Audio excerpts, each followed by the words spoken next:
Voilà, donc nous sommes à la deuxième partie du message intitulé « La famille idéale selon Dieu ».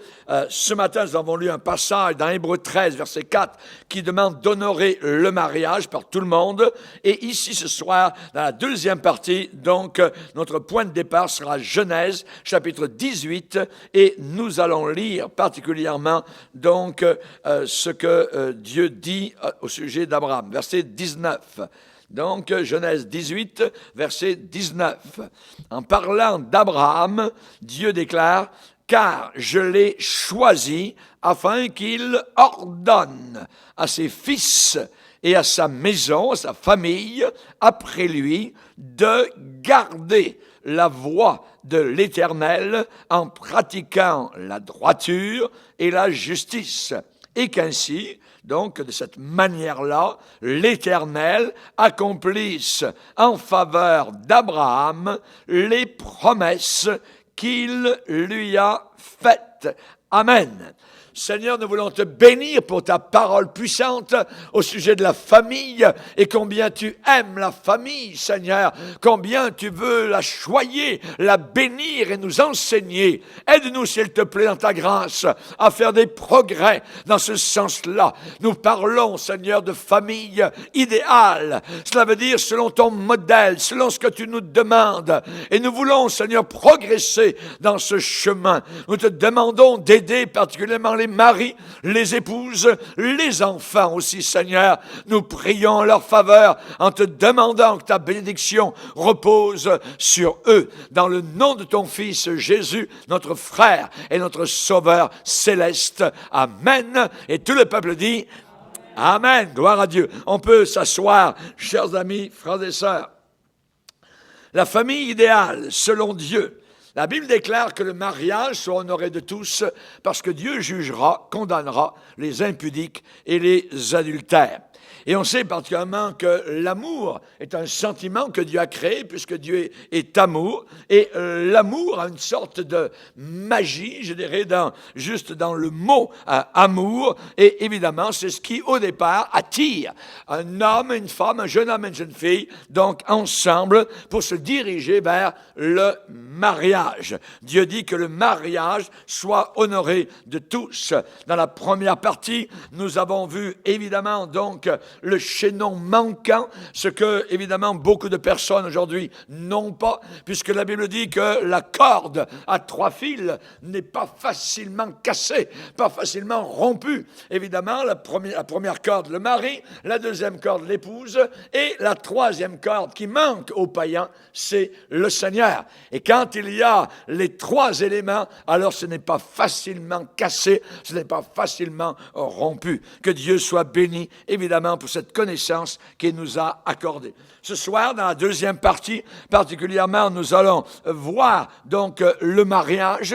Nous avons vu que c'est une alliance entre un homme et une femme, et évidemment, c'est une sorte, je dirais, d'entente, une sorte d'accord. Et la Bible dit, est-ce que 2 personnes marchent ensemble sans premièrement s'être mis d'accord?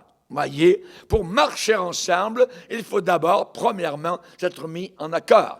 Il faut avoir parlé, il faut avoir donc décidé donc d'épouser ce conjoint ou cette conjointe et d'aller jusqu'à la mort. C'est une alliance qui ressemble à l'alliance que Dieu a faite avec nous. La nouvelle alliance. Est-ce que Dieu va rompre cette alliance? Eh bien, c'est très difficile, évidemment, à rompre cette alliance parce que Dieu ne se repent pas de ses dons et de ses appels. Amen. Ce qu'il a dit, il le fait. Ce qu'il a promis, il le réalise. Et on sait donc que le Seigneur dit que l'homme ne sépare pas. Donc, ça provient de l'homme, cette volonté de se séparer, de divorcer. Et le Seigneur dit que l'homme ne sépare pas ce que Dieu a joint, ce que Dieu a uni. Donc, il y a 2 verbes, nous avons vu dans ce verset. Il y a le mot séparer et le mot joindre. Et ces 2 mots sont totalement aux antipodes l'un de l'autre. Totalement, je dirais, à l'opposé. Que l'homme ne sépare pas ce que Dieu a joint. Celui qui trouve une femme trouve le malheur. Non, non, non, non. Proverbe 18. Celui qui trouve une femme trouve le bonheur. C'est une grâce qu'il obtient de la part de l'Éternel. Imaginez, hallelujah, gloire à Dieu. Vous avez pensé que vous avez épousé un citron? Non, non, non, non, absolument pas. C'est une grâce que vous avez obtenue de la part du Seigneur. Une grâce, un cadeau que vous ne méritez pas. Je ne mérite pas mon épouse André. Amen. Hallelujah. Je ne la mérite pas. Peut-être qu'elle va dire oui. Mais c'est une grâce merveilleuse. Celui qui trouve une femme, surtout une femme sage, une femme vertueuse, évidemment, elle a plus de valeur que les perles, que le mariage. Amen.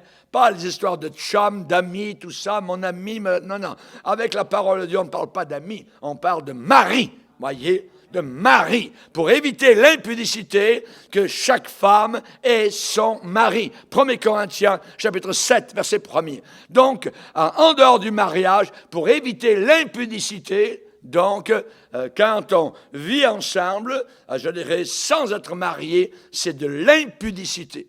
Et la Bible nous déclare formellement qu'aucun impudique ne va au ciel. Souvent, dans l'ignorance, beaucoup de personnes qui sont venus au Seigneur et ne savaient pas, étaient dans l'ignorance, faisaient comme tout le monde. Et une des premières choses, en venant au Seigneur, eh bien, ils ont essayé de régler ce problème-là, de régulariser leur situation devant Dieu, ce qui est très bien. Amen. Gloire au Seigneur. Donc, que le mariage soit honoré de tous. Attention au sexe en dehors du mariage. Dieu ne dit pas que c'est correct si, pourvu qu'on s'aime. Absolument pas. C'est ce que le monde déclare. Si tu aimes la fille, ben ouais, pas de problème. Voyez, quand tu te sens prête, c'est ce que les gens disent. Ils ont fait une sorte de loi à la sauce, je dirais, vinaigre, hein, mais en réalité, c'est complètement, je dirais, du poison. Parce que Dieu demande qu'on se marie. Qu'on se marie, c'est le point central. Voyez, Dieu ne dit pas que c'est correct, le sexe en dehors du mariage. Même si les lois du pays change, même si le prédicateur le déclare, ça ne change pas la parole de Dieu. Dieu dit non, ce n'est pas correct, des relations sexuelles en dehors du mariage. Voyez, c'est de l'impudicité. Et Dieu, donc, il est certain, nous a donné des sentiments, des feelings envers le sexe opposé, voyez. Et le Seigneur n'est pas uniquement intéressé à votre être spirituel, mais il est aussi intéressé à votre côté physique, à votre côté financier, à votre côté matériel dans votre mariage. Il est intéressé. Et évidemment, ma responsabilité en tant que prédicateur de la parole de Dieu, c'est que vous puissiez garder votre mariage en santé. Et saint, S-A-I-N-T, voyez, votre mariage sanctifié par le Tout-Puissant. Vous devez absolument reconnaître cela. Votre mariage ne marchera pas, absolument pas, donc si vous ne mettez pas Jésus-Christ en premier. Ce sera un désastre, voyez, ce sera un cauchemar. Il faut absolument mettre le Seigneur en premier. Et nous avons un exemple. Le Seigneur déclare que certaines personnes écoutent la parole de Dieu, mais là n'est pas la fin. On peut écouter la parole de Dieu sans la mettre en pratique.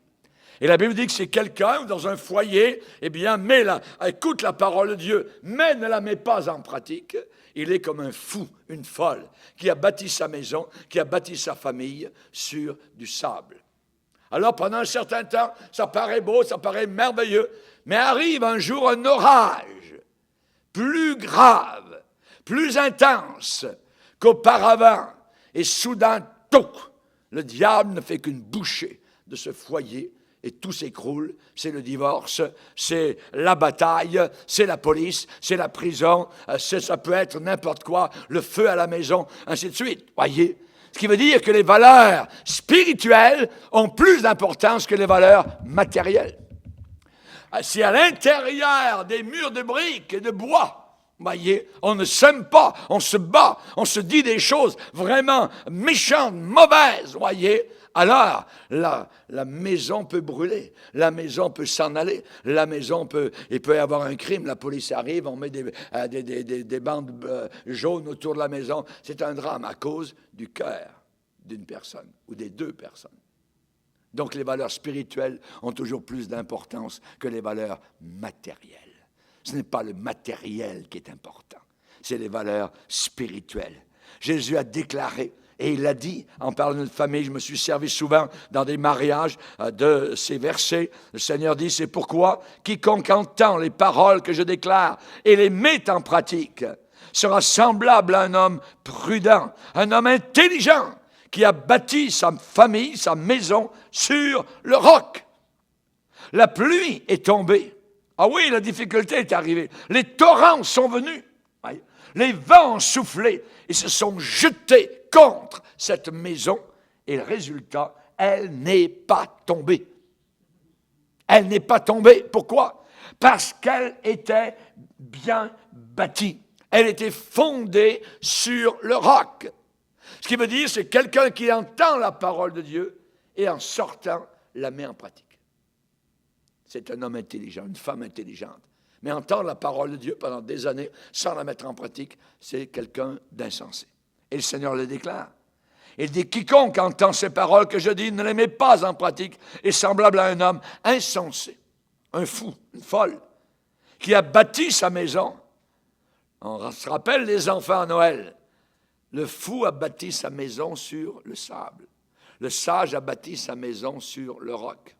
Voyez? Et Jésus le déclare. Voyez? L'insensé a bâti sa maison sur le sable, la pluie est tombée, les torrents sont venus, les vents ont soufflé et ont battu cette maison. Elle est tombée. Elle est tombée. Et sa ruine a été grande.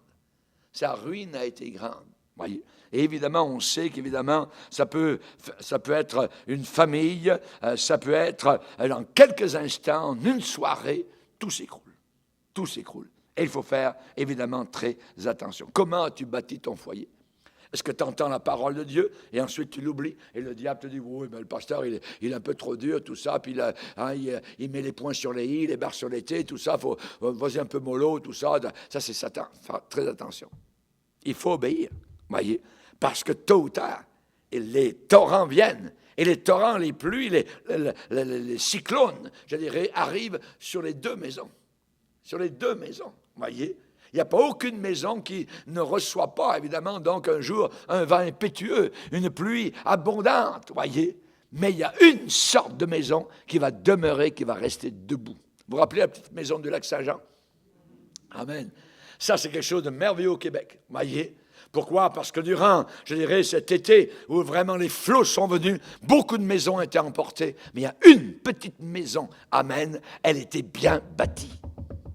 Elle était bien bâtie, alléluia. Elle est restée. Toutes les autres tours ont été emportées, mais cette maison était bien bâtie sur le roc, alléluia. Donc, bâtissons nos foyers sur le roc. Écoutons bien la parole de Dieu. Et ensuite, Seigneur, merci. Alors, ce que j'ai entendu, je vais le mettre en pratique. Je veux le mettre en pratique. Alléluia. Gloire à Dieu. Donc, que Dieu soit béni. Alléluia. Vous savez, l'incompatibilité, ça existe dans le monde. La plupart des divorces, c'est la raison, on est incompatible. Incompatibilité, donc, de caractère, quoi que ce soit. Ça, c'est le monde, voyez. Et je l'ai dit ce matin, moi, ça fait 43 ans qu'on est incompatible avec mon épouse. Mais si je vais encore 40 ans, l'incompatibilité va durer 80 ans, voyez. Et pourtant, on s'aime. Et pourtant, ça va durer, voyez. Le monde, ils disent, on est incompatible. Oh, on ne peut pas. C'est faux, c'est un mensonge, voyez. Parce qu'il faut que l'on soit différent. L'homme n'est pas la femme et la femme n'est pas l'homme. La femme reste la femme et l'homme doit rester l'homme. La femme doit rester féminine et l'homme doit rester viril. C'est ce que Dieu désire. Mais quand l'homme devient féminin et que la femme devient masculine, on a des problèmes. On a des problèmes dans le foyer, voyez. Dans les difficultés, croyez Dieu. Croyez Dieu, voyez. Aimez votre conjoint. Amen. Je dirais exactement comme Jésus-Christ vous aime. On n'est pas très aimable parfois, mais il nous aime. Et nous devons aimer l'autre conjoint en face de nous, même si parfois il n'est pas très aimable, nous devons continuer à aimer, à aimer. La Bible dit, Marie, aimez vos femmes comme Christ a aimé l'Église. Ah, l'Église. L'Église, il y a toutes sortes de défauts à l'intérieur. Elle n'est pas faite de gens parfaits. Ce n'est pas parce qu'on est sauvé qu'on rentre à l'intérieur de l'Église. Tout d'un coup, on est parfait comme des rangs d'oignons. Vous voyez, dans le jardin, on dirait tous pareils. Vous voyez, on ne peut pas voir la différence. Vous voyez. On est différents, il y a des difficultés, les uns sont comme ci, les autres râlent pour ça, l'autre est là, là-bas, il y a toutes sortes de choses, vous voyez. Il faut évidemment aimer comme Christ a aimé l'Église. A aimé l'Église. Le jour où vous êtes entré dans l'Église qui était parfaite est devenue imparfaite.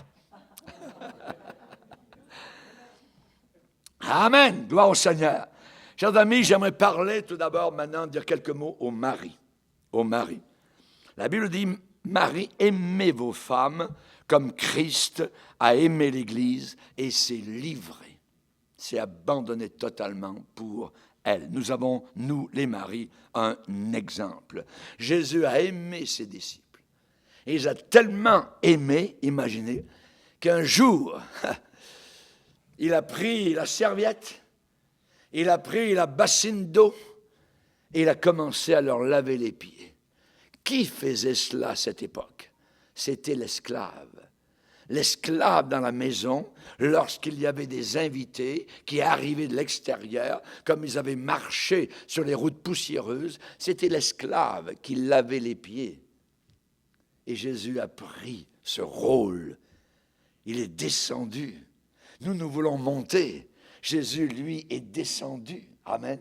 Le chemin pour monter, c'est le chemin qui descend. C'est le chemin qui est humble. Jean-Baptiste l'a dit lui-même, il faut que je diminue et que lui croisse, que lui grandisse. Alléluia. Amen. Que Dieu soit béni pour cela. Être serviteur. Être serviteur. Quand Paul commence ses lettres, la plupart de ses lettres, il s'annonce comme étant Paul, serviteur de Jésus-Christ. En réalité, le mot grec, c'est doulos, qui veut dire esclave. Le monde de l'époque de la Bible avait des millions d'esclaves. Et un esclave n'était pas un homme libre.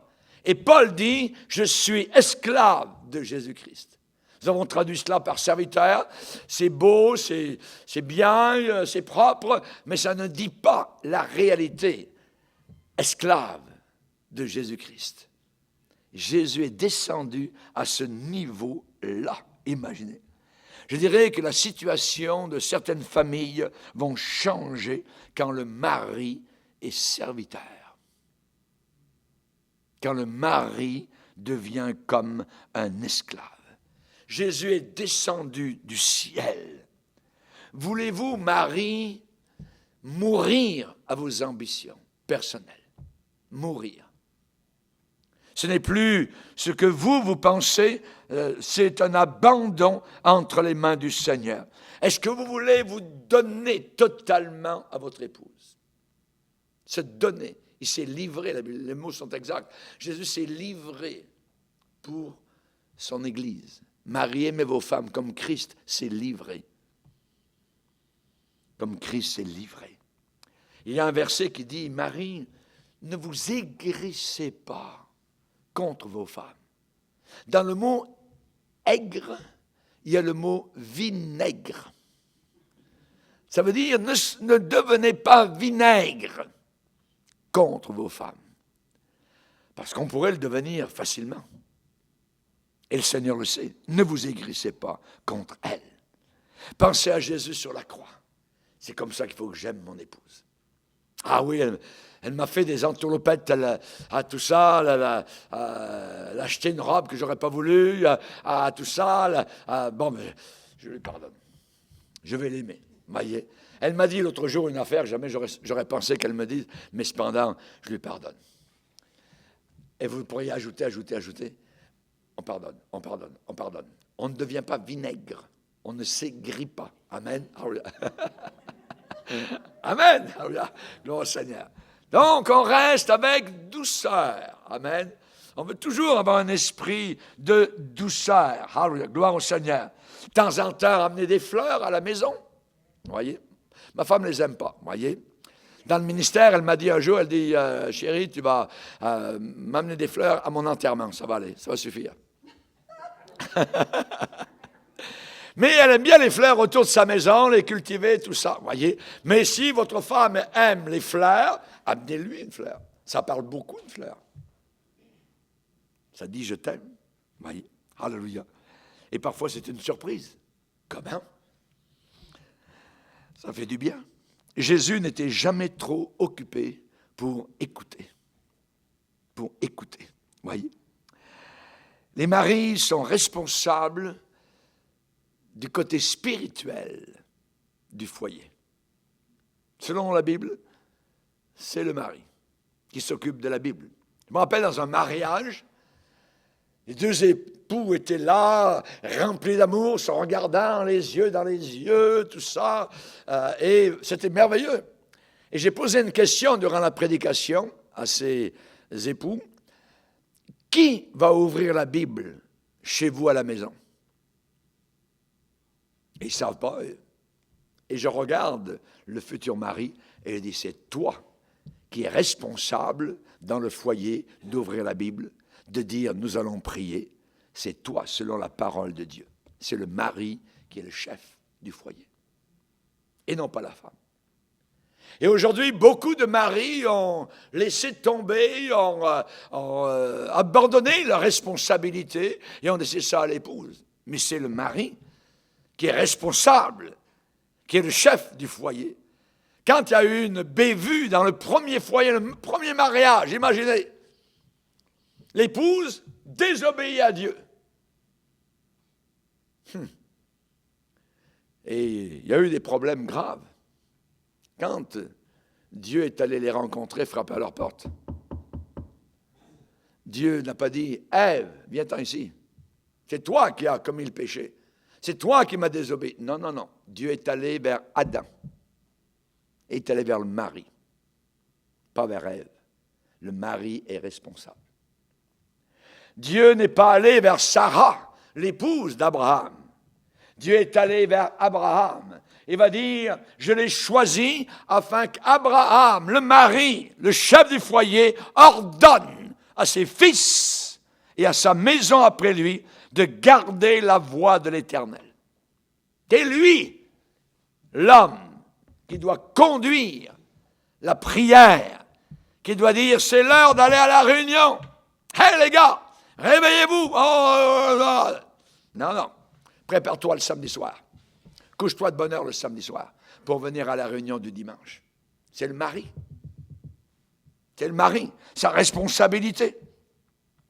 Et évidemment, on voit particulièrement, donc, la parole en parle. Par exemple, quand tu vas ici, tu vas là, tu vas en voyage, n'oublie pas d'ouvrir la Bible, de lire la parole de Dieu. N'oublie pas de prier. On va le lire, si vous voulez bien, dans Deutéronome 11. Deutéronome 11, verset 18. Mettez dans votre cœur et dans votre âme ces paroles que je vous dis. Vous les lirez comme un signe sur vos mains et elles seront comme des frontaux entre vos yeux. Vous les enseignerez à vos enfants. J'ai bien lu. Vous les enseignerez à vos enfants. Et vous leur en parlerez. Quand est-ce qu'il faut en parler? Juste le dimanche matin? Non, non, non, attends. Et vous leur en parlerez quand tu seras dans ta maison, quand tu iras en voyage, quand tu te coucheras et quand tu te lèveras.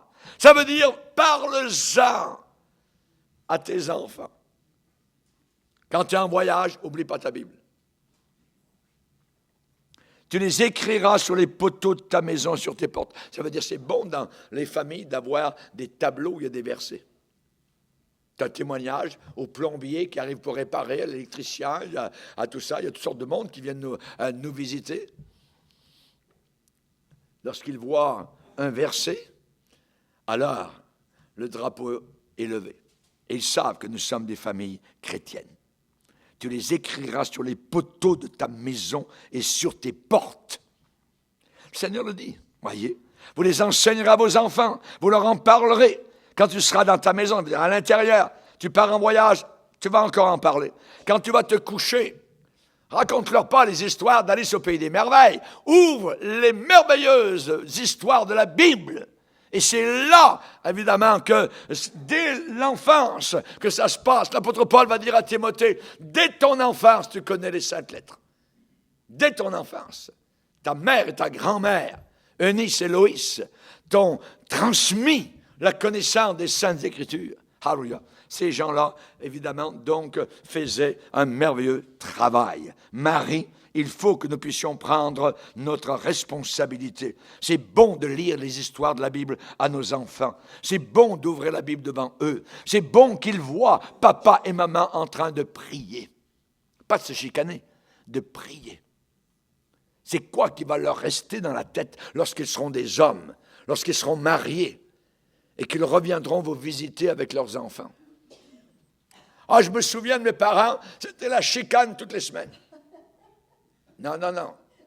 Ou un autre va dire, je me souviens de mes parents, ils priaient ensemble, ils étaient à la réunion, ils venaient ensemble louer et adorer Dieu. Et j'aimerais être comme eux. Amen. Alors, il faut que nous puissions donc penser à cela. Vous savez, vous pouvez avoir un gros compte en banque, rempli, et être en même temps, aux yeux de Dieu, un échec total et une faillite. Vous pouvez être président de compagnie, d'une industrie, d'une société, et aux yeux de Dieu, être un total échec. Il faut semer des semences d'amour avec vos enfants. Sinon, un jour, il y aura une révolte amère. Et vous allez pleurer. La Bible dit, on ne se moque pas de Dieu. Ce qu'un homme sème, il le récolte aussi. Particulièrement dans l'Église, on demande aux diacres de bien diriger leur maison, de bien diriger leur famille. Voyez, un pasteur aussi, on demande. La Bible dit, comment pourra-t-il diriger la maison de Dieu s'il n'est pas capable de diriger sa propre maison? C'est important. L'homme qui doit régner sur le peuple de Dieu doit être le chef spirituel, premièrement, chez lui. Chez lui. Quand votre vie est exactement la même à la maison, la même à l'église, la même au bureau, vous avez réussi. On appelle ça l'intégrité. Être à l'extérieur, en n'importe quel lieu, la même personne que vous êtes à l'intérieur. On va lire le psaume 17. David parle de cela. Psaume 17, verset 3. Si tu sondes mon cœur, c'est David qui parle au Seigneur, si tu sondes mon cœur, si tu le visites la nuit, si tu m'éprouves, tu me passes au test, à l'épreuve, tu ne trouveras rien. Ma pensée n'est pas autre, ça veut dire ma pensée n'est pas différente que ce qui sort de ma bouche. Ça veut dire je ne suis pas un hypocrite. Je suis à l'extérieur ce que je suis à l'intérieur. Maintenant, les épouses. Les épouses. Nous vivons une époque de libération des femmes. Tout d'un coup, tiens, les femmes veulent être libérées. Et cette libération des femmes a amené beaucoup de femmes, la plupart, à l'extérieur de leur foyer. En dehors de leur foyer. Voyez? En dehors de, je dirais, leur domaine spirituel comme mère et comme épouse. Et ce n'est plus, je dirais, les parents qui, pour la plupart du temps, élèvent leurs enfants, mais c'est le gouvernement. Et nous avons besoin, évidemment, d'avoir une autorité sur ses enfants, d'avoir un exemple, de leur donner la lumière de la parole de Dieu. Parce que dans ce monde, ils vont passer des milliers d'heures sous l'influence de personnes mondaines, incrédules. Alors il faut qu'à la maison, l'exemple qui soit là sous leurs petits yeux soit très important pour les garder dans ce monde méchant. Alléluia. Aujourd'hui, la gloire, elle est sur la fille qui travaille. Mais on méprise les mamans qui restent à la maison. Aujourd'hui, qu'est-ce que tu fais? Oh, ben je suis tout ça, esthéticienne, tout ça, j'ai mon bureau là. Ah ouais, attends. On demande à une autre femme, qu'est-ce que vous faites? Je suis mère à la maison. Oh, tu fais partie des Yvettes. Ça veut dire... Donc on se moque de ces personnes-là. Alors qu'en réalité, cette personne à la maison fait un travail formidable avec ses enfants. Mais aujourd'hui, cela est méprisé. Je ne dis pas que les femmes ne doivent pas aller travailler à l'extérieur, que ce soit. Je veux simplement vous mettre devant un fait. Un fait réel, voyez. Satan a déclaré au travers de la libération des femmes, toutes les femmes sont liées, donc il faut les libérer. Mais les femmes n'ont jamais été aussi liées. Elles n'ont jamais été aussi liées. On a calculé que les revenus de l'épouse, voyez, qui va travailler, ça lui coûte plus cher à l'extérieur. Avec ce que le gouvernement prend, ça sert quasiment à zéro. Libération des femmes. Cela est venu, évidemment, donc, des philosophes français, Jean-Paul Sartre, ainsi de suite. Ces gens-là qui ont dit, il faut libérer les femmes. Vous voyez, les femmes, dans l'Occident, sont totalement esclaves. Elles restent à la maison, s'occupent des enfants, ainsi de suite. Mais j'aimerais vous dire que les femmes qui sont restées à la maison ont fait plus que les gouvernements ont fait. Qui a fait bouger l'Égypte? C'est une femme appelée Myriam, qui restait à la maison, qui a élevé pendant quelques années un petit garçon qu'elle a appelé Sauvé des eaux, Moïse, qui a bouleversé un pays entier et qui a emmené un pays entier servir le Seigneur dans le désert. Myriam, pas Myriam, Jochébed. Jochébed, la maman de Moïse. Jochébed, voyez. Cette femme-là, imaginez, le jour et la nuit, je dirais, où la veille, où elle a dû placer son bébé proche de la gueule des crocodiles du Nil. Est-ce qu'elle avait la foi? Est-ce qu'elle croyait? Ah, certainement. Elle avait tout mis entre les mains de Dieu. Et elle a placé la foi dans cet enfant. Lorsqu'il est devenu adulte, il s'est rappelé les quelques petites années où sa mère lui avait enseigné les Saintes Écritures. Et le jour où l'Égypte lui était offerte, et Pharaon lui présentait tout l'or rutilant des pyramides d'Égypte, ce jeune homme a dit « Non, monsieur. » Alors qu'il avait à ses pieds toute la gloire du monde de l'époque. Il a dit non. Pourquoi? Parce qu'il a regardé à l'opprobre de Christ comme mettant une richesse plus grande, plus intense, plus puissante que tous les trésors de l'Égypte. Cela venait de qui? Au bout, c'était une femme qui était restée à la maison. Jochébed. La mère de Samuel, qui a bouleversé son époque, Samuel, le grand Samuel, c'était une femme qui s'appelait Anne, femme à la maison. Elle a prié, elle a pleuré, elle a jeûné, elle a demandé un enfant. Seigneur, je suis stérile, voudrais-tu me donner un garçon? Il sera toute sa vie abandonné entre les mains du Seigneur. Le Seigneur a répondu. Elle a eu le bébé. Elle l'a apporté un jour à la maison du Seigneur. Et il a grandi. Et il ne laissait tomber aucune des paroles du Seigneur par terre.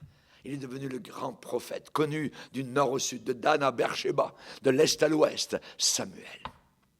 Le grand Samuel, sa mère. John Wesley. John Wesley, qui vivait à l'époque où l'Angleterre était sur le bord, on the brink, juste sur le bord de tomber dans une révolution sanguinaire, ce qui était en train d'arriver en France, où il y a eu la fameuse Révolution française. Il n'y avait là aucun prédicateur qui s'est levé. Mais en Angleterre, où les conditions sociales et morales étaient identiques, voilà que s'est levé un homme, John Wesley, qui a prêché l'Évangile. Des foules se sont converties. Quel genre de mère avait-il? La mère de John Wesley. Elle avait une ribambelle d'enfants autour d'elle. Il y avait simplement une pièce dans la maison et l'autre pièce était la chambre. Mais cette femme-là, lorsqu'en plein milieu de la matinée, plaçait son petit tablier qu'elle avait sur elle et qu'elle le mettait sur sa tête, tous les enfants devenaient tranquilles et se taisaient parce qu'ils savaient que maman était en train de prier. Elle priait au milieu de la ribambelle. Elle mettait son tablier sur sa tête. Seigneur, tu vois mes enfants. Demande qu'ils deviennent des hommes de Dieu. Et l'un d'eux est devenu un homme de Dieu puissant. Alléluia. Sa mère. Quelle sorte de mère? Épouse d'aujourd'hui, écoutez, priez-vous, cherchez-vous Dieu. La Bible dit que la femme respecte son mari. Respect envers le mari. On peut être à la maison et parfaitement libre. Parfaitement libre. On n'a pas besoin d'aller à l'extérieur pour se libérer du foyer familial. J'aimerais vous dire qu'il faut encourager ce genre de mère. On a dit que derrière chaque grand homme, il y avait une femme. C'est vrai. C'est vrai. Les hommes qui réussissent dans n'importe quel champ d'action, c'est parce qu'ils ont derrière eux une véritable aide. Un helper. Ils ont une femme qui les aide. Je lui ferai une aide semblable à lui. Vous les épouses, si vous rabrouez toujours votre mari, si vous avez toujours quelque chose à dire contre lui, si vous ne l'élevez jamais, alors votre mari va diminuer dans ses capacités. Vous allez le diminuer. Je ne pense pas que c'est ce que vous voulez. Il y a des hommes avec un très grand potentiel qui ont été détruits par leurs épouses. Chérie, rends-moi heureuse. Si c'est juste ça, ça ne fonctionne pas. On ne peut pas vivre sur deux mondes d'égoïsme. Il faut vivre pour l'autre. Il faut qu'il y ait des vases communicants. André, mon épouse, ne m'a jamais félicité pour mon travail de plombier ou de charpentier. Non, jamais. Ou de mécanicien. Jamais.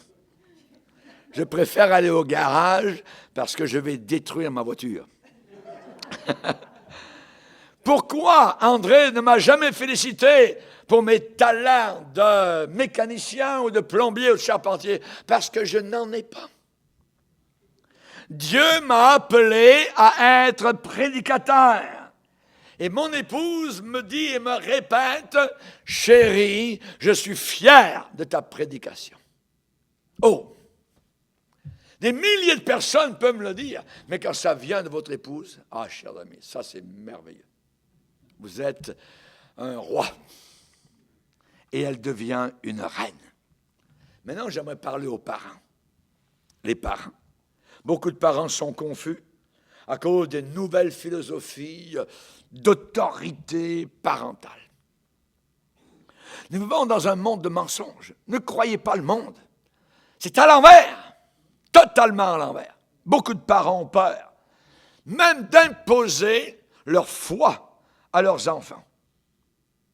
Alors ils leur disent, il y a plusieurs manières pour le dire, faites ce que vous voulez.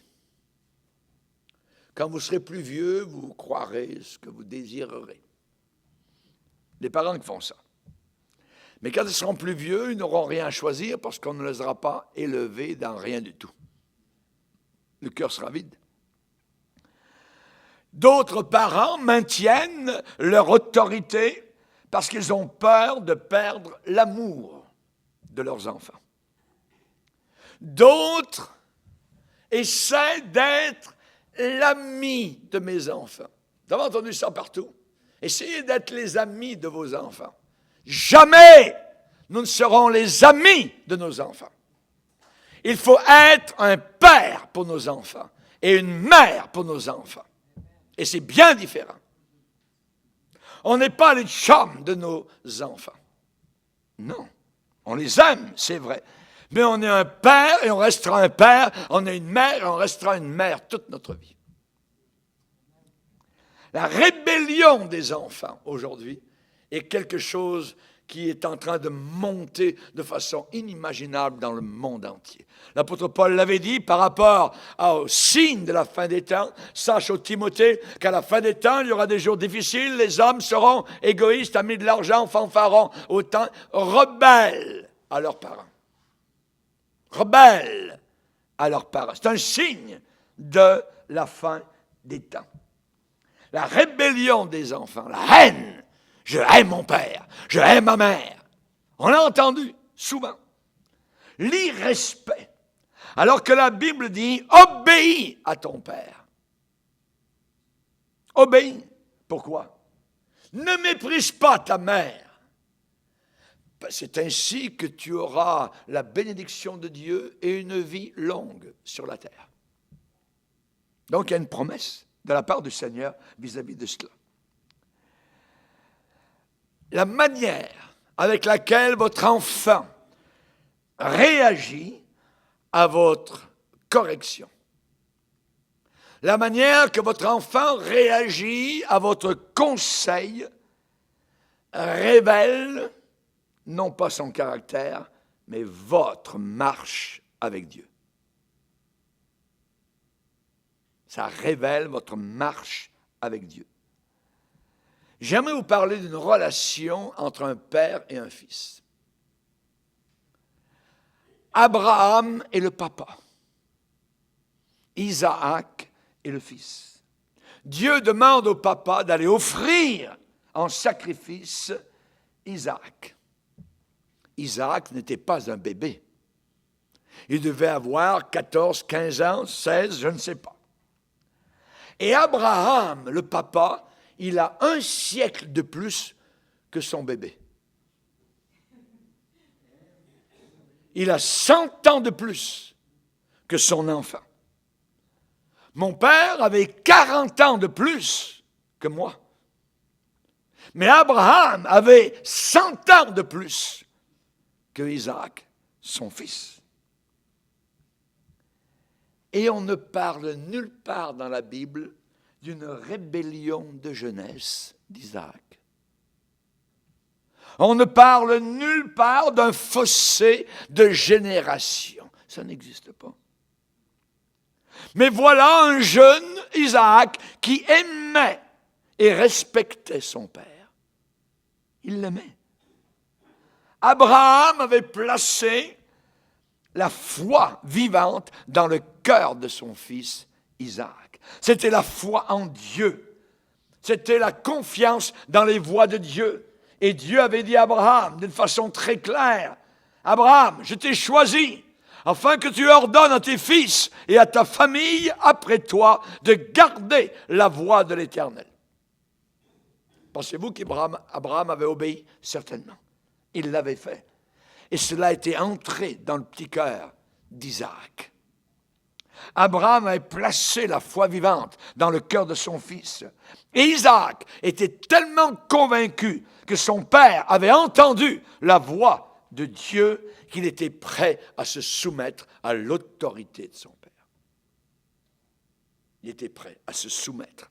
Nous ne voyons nulle part que Isaac a dit hey, « Papa, non, tu as pris le couteau, tu vas me tuer, là. » Jamais. Soumission totale, complète à son père. Il savait que son père avait entendu la voix du Seigneur. « Papa, on est en train de monter à la montagne. Où est le sacrifice? D'habitude, on fait le sacrifice. Il y a un agneau qu'on emmène, tout ça. Mais, c'est où? Dieu se pourvoira du sacrifice. » Il n'a rien dit. Il n'a pas dit, le père, il devient fou, là, il a plus de 100 ans, tout ça. Non. Il ne dit pas ça. Vous savez, le fils a entendu au pied de la montagne. Les serviteurs étaient venus, quelques serviteurs. Et le père a dit, oh, ok, les serviteurs, restez ici. N'allez pas plus loin. Moi et Isaac, on va monter là-haut. On va lui offrir un sacrifice et nous redescendrons. Et nous redescendrons. Abraham croyait que Dieu était capable même de ressusciter son fils. Nous redescendons. Et le petit garçon a entendu. Il a entendu. Il croyait. La foi était dans son cœur. Il ne savait pas comment ça allait se passer. Papa, le couteau est là, le feu est là, mais où est l'agneau? Dieu se pourvoira, mon fils, à l'agneau. C'était une parole prophétique où Dieu s'est pourvu sur un autre, dans une autre situation, à Golgotha. Et c'était le même endroit, la même colline, le mont Moria, qui est devenu le mont Calvaire. Soumission. La soumission. Isaac révérait son père. Il avait confiance en son père. Les enfants ne sont pas supposés s'élever tout seuls. La folie est dans le cœur de l'enfant. La verge va l'en enlever. La folie est dans le cœur de l'enfant. Donc, les parents ne doivent pas retenir, je dirais, empêcher la sagesse que Dieu vous a donnée et votre connaissance biblique de s'exprimer. Il faut le faire. Exercez votre autorité qui est donnée du Seigneur. Et ne privez jamais vos enfants de discipline, d'entraînement, training. Ils ont besoin de cela pour grandir fort et solide. De temps en temps, mon père, bing bang, vous voyez, m'attend dans le coin. J'y allais et je bénis le Seigneur pour mon père. Mon père est mort depuis des années et je remercie Dieu pour mon père qu'il m'a donné. Il m'a bien enseigné, il m'aimait. Mais il me reprenait. Les parents sont des instruments de Dieu.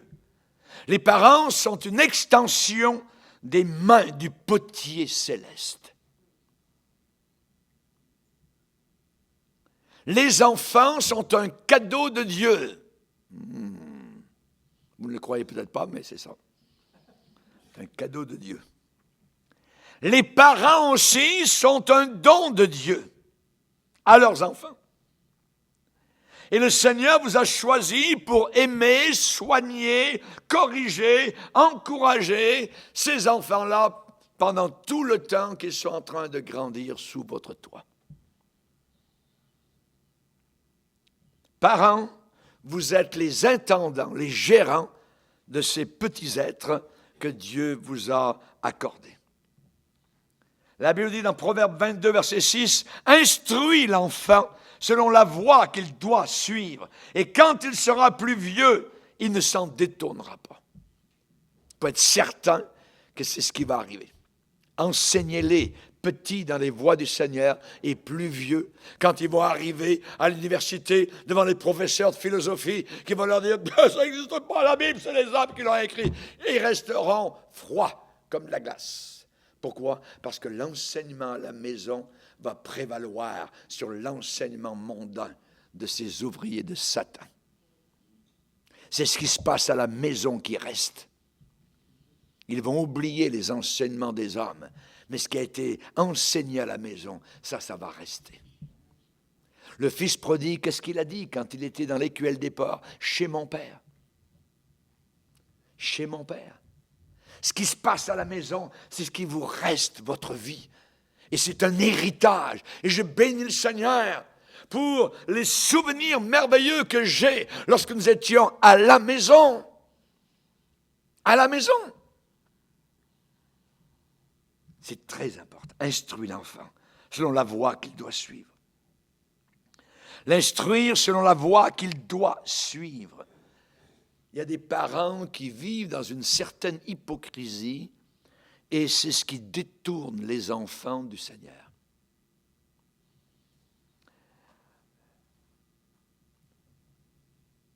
Quelqu'un, un trésorier d'église, qui vole l'argent de l'église, son fils n'a jamais été sauvé. On arrive à la foire, à l'entrée. Quel âge as-tu, mon petit? Oh ben, j'ai 12 ans. Parce qu'il a vu sur la pancarte, 10 ans, ça coûte rien. Ou le contraire. En tout cas, il a changé son âge. Et les parents ont dit, oui, c'est ça, c'est vrai. Ça. Donc, ça rentre dans le cœur. Le poison vient de rentrer. Mes parents sont hypocrites. Ils ne disent pas la vérité. Ils savent que j'ai tel âge, et pour avoir un meilleur prix, ils ont dit que j'avais cet âge-là. C'est faux. L'enfant le sait. Et ensuite, vous allez leur enseigner, dis la vérité, toi. Attends, le poison est là.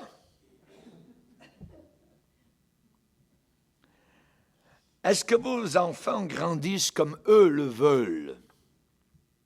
Est-ce que vos enfants grandissent comme ils le désirent, eux? Si c'est le cas, vous allez avoir des troubles. Beaucoup. Est-ce que vous blâmez encore l'école? Est-ce que vous blâmez encore les policiers devant eux? Vous venez de recevoir un ticket et toute la famille est là dans la voiture. Il dit, quel... Et là, vous...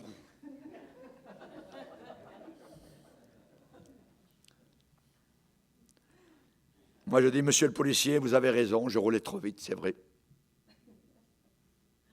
Les enfants entendent ça. Nous devons respecter les autorités. Nous devons payer nos impôts. Quand on fasse les impôts, tout ça, les enfants entendent tout ça. Et si on peut en épargner tout ça, on pourrait changer les chiffres, tout ça. Ils entendent tout ça. Et après, alléluia Seigneur, que tu es merveilleux. Ils s'en foutent complètement les enfants. La parole de Dieu ricoche sur leur cœur. Ils attendent juste de grandir et ensuite, bye bye, l'Église. Parce qu'ils ont vu trop de mensonges et d'hypocrisie. Le pasteur, il est ça, il est ci, tout ça, puis c'est un racketeur, puis tout ça, puis il vole le monde, et puis ainsi de suite, puis il nous raconte des choses, tout ça, moi, je n'ai jamais vu, il est vraiment, et ainsi de suite, blablabla, blablabla, blablabla. Arrive à l'église, bonjour pasteur, nous vous aimons beaucoup, franchement, c'est merveilleux, tout ça. Ah ouais, l'enfant est à côté, il voit tout ça. Quelle hypocrisie. Quelle hypocrisie. Pensez-vous que la parole de Dieu va vraiment toucher leur cœur? Non, non, non, non, non. Chers amis, est-ce que vous blâmez encore, voyez, les autorités? Votre enfant, c'est votre responsabilité et il a besoin de respecter ses parents, voyez. Et pourquoi? Parce que c'est ce que la Bible déclare, enfants, obéissez à vos parents. André et moi-même avons essayé donc d'élever nos enfants sans égard à l'obscurité de la génération dans laquelle nous nous trouvions. On n'a pas regardé ça.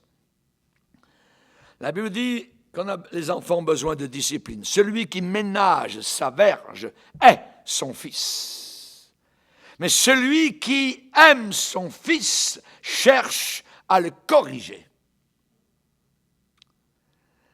Et évidemment, donc, nous avons besoin de bien écouter ce que ça dit. Celui qui ménage la discipline à son fils le hait. Il ne l'aime pas. Il ne veut jamais le reprendre. Alors qu'il est répréhensible. Non, non, non, jamais, rien du tout. Parfois, les petits-enfants, il faut les prendre sur nos genoux. C'est le bruit que ça fait.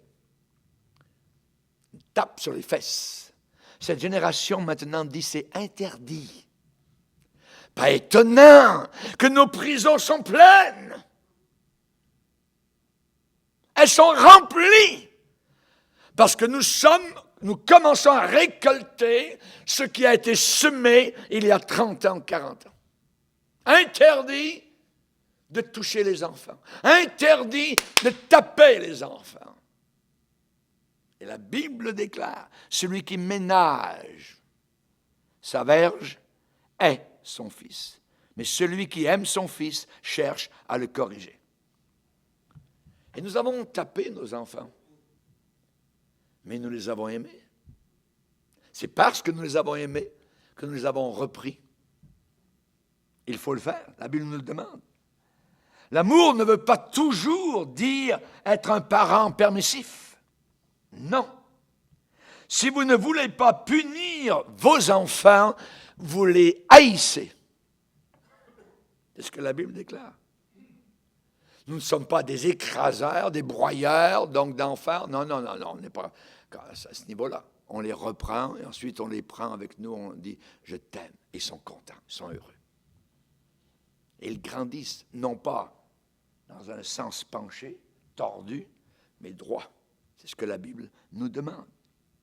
Vous savez, à 5-6 ans, aujourd'hui, les enfants en savent beaucoup, beaucoup.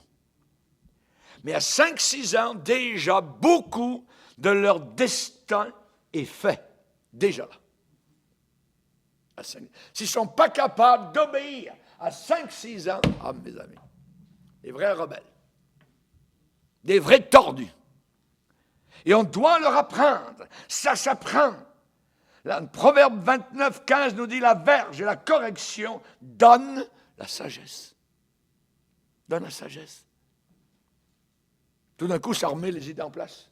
Pouf, pouf. Parce qu'on est enfant, on peut être complètement la folie dans le cœur. Oui. Mais la Bible dit, l'enfant livré à lui-même fait honte à sa mère. Ça veut dire, il fait ce qu'il veut. Personne. Il devient quoi? Il devient de l'herbe sauvage. Il devient du chien-dent. Un enfant livré à lui-même. Nous, comme parents chrétiens, eh bien, nous voulons bien élever nos enfants. Nous voulons les reprendre. Nous leur disons, après les avoir repris, nous t'aimons. On les reprend, une bonne tape, va dans ta chambre. Et tu n'en sors pas jusqu'à ce que je te dise de descendre.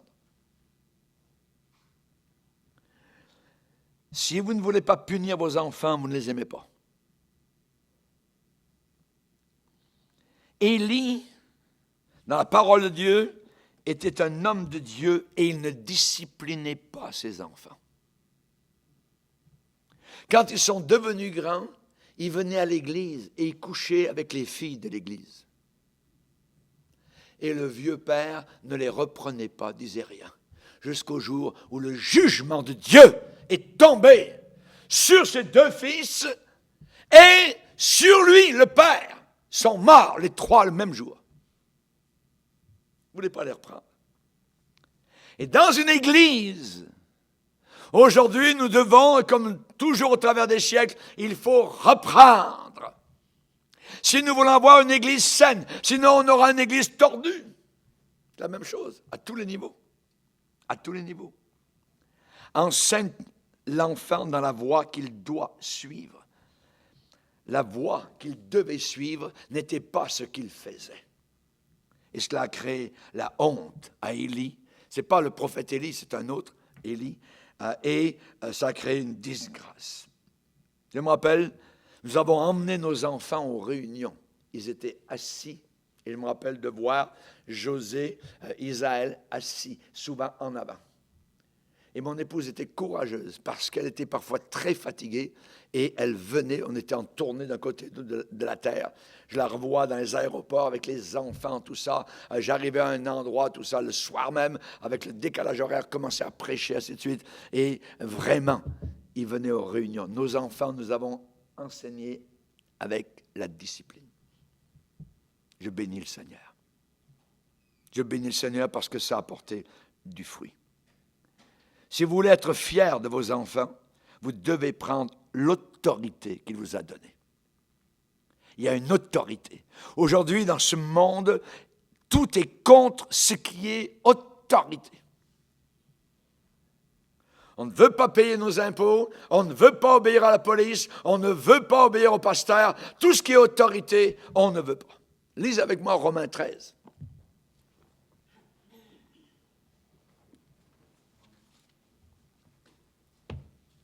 Romains 13, premier verset. Que toute personne soit soumise aux autorités supérieures. Car il n'y a pas d'autorité qui ne vienne de Dieu. Et les autorités qui existent ont été instituées de Dieu. C'est pourquoi celui qui s'oppose à l'autorité résiste. À quoi? Il résiste à l'ordre que Dieu a établi. Et ceux qui résistent attireront une condamnation sur eux-mêmes. Ce n'est pas pour une bonne action, c'est pour une mauvaise que les magistrats sont à redouter. Veux-tu ne pas craindre l'autorité? Fais le bien et tu auras son approbation. Amen. Dans ce passage, on voit le mot autorité qui revient 5 fois. Il faut se soumettre. Il faut se soumettre. Aujourd'hui, l'expression libre, l'enfant roi, t'as envie de taper dans les murs, vas-y, fais sortir ta colère, crie! Ça, c'est ce qui est enseigné partout. C'est de la folie. C'est de la folie totale. Vous voyez? L'enfant roi, l'expression libre, mais ça ne fonctionne pas. Ça ne fonctionne absolument pas. Voyez? Vous avez déjà entendu à une certaine époque parler du docteur Spock.